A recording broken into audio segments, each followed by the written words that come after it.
गंगा बोली, अब काम करने कैसे जाओगे? रसोई में एक दाना भी नहीं बचा है। घर का कोना सूना लगा। तभी गंगा ने कहा, एक उपाय है। हमारी पिछवाड़े का जो खाली हिस्सा है, क्यों ना उसमें फूल गोभी लगा दे? रामदीन ने सहमति में सिर हिलाया। वो दर्द के बावजूद बीज लेकर खेत की ओर बढ़ा। सूरज की नर्म किरणें गीली मिट्टी पर चमक रही थीं। पास की झाड़ियों से अचानक कर कर की आवाज़ आई।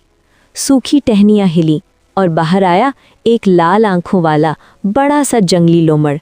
रामदीन डर गया, लेकिन लोमड़ ने नर्म आवाज में कहा, डरो मत बूढ़े, मैं तुम्हें कुछ बताने आया हूँ। रामदीन अचंभित था। लोमड़ बोला, अगर तुम इन बीजों को इस तरह लगाओगे तो बहुत देर से उगेंगे, लेकिन अगर इन्हें रात भर शहद में डुबोकर लगाओगे तो सुबह तक खेत भर जाएगा। रामदीन हैरान, सच में? लोमदीन ने उसकी बात मान ली। शहद लाया, बीज डुबोए और रात में खेत में लगा दिए। दिल में उम्मीद थी, कल घर खुशियों से भर जाएगा। रामदीन दौड़ते हुए खेत पहुंचा और उसका दिल बैठ गया। पूरी जमीन खुदी हुई थी, एक भी बीज नहीं बचा था, बस पंजों के गहरे निशान जंगल की ओर जाते हुए। रामदीन समझ गया, लोमड़ ने धोखा दिया। रात में उसने बीज और शहद दोनों चट कर लिए। वो वहीं बैठकर रो पड़ा। पैसे खत्म, खाना खत्म और अब आशा भी खत्म। गंगा ने आवाज़ सुनी और बाहर आई। क्या हुआ? ऐसा क्यों रो रहे हो? रामदीन फूट फूट कर बोला, उस लोमड़ ने हमें लूट लिया, हम तो बर्बाद हो गए। गंगा की आंखों में एक तेज चमक उभरी। रो क्यों रहे हो? अब उसकी बारी है, अब हम उसे सबक सिखाएंगे।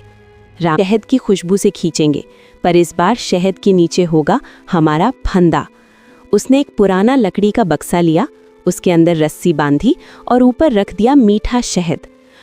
रामदीन और गंगा दोनों अंधेरे में चौकन्ने थे। अचानक दरवाजे पर धीमी खुरचने की आवाज आई। ओ बूढ़े, मैं आ गया, शहद तैयार है ना? लोमड़ बोला। रामदीन ने मासूम बनकर कहा, हाँ हाँ, अंदर आओ भैया। लोमड़ घुसा। कमरे में हल्की सी दिया टिमटिमा रहा था। तभी धड़ाम, लकड़ी का बड़ा बक्सा उसके ऊपर गिर गया। रस्सी कस गई। लोमड़ जाल में फंस चुका था।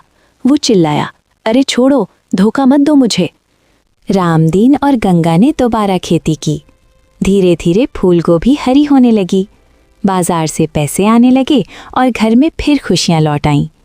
उन्होंने सीख लिया, गरीबी से डरना नहीं चाहिए, बिना सोचे समझे भरोसा करने से डरना चाहिए।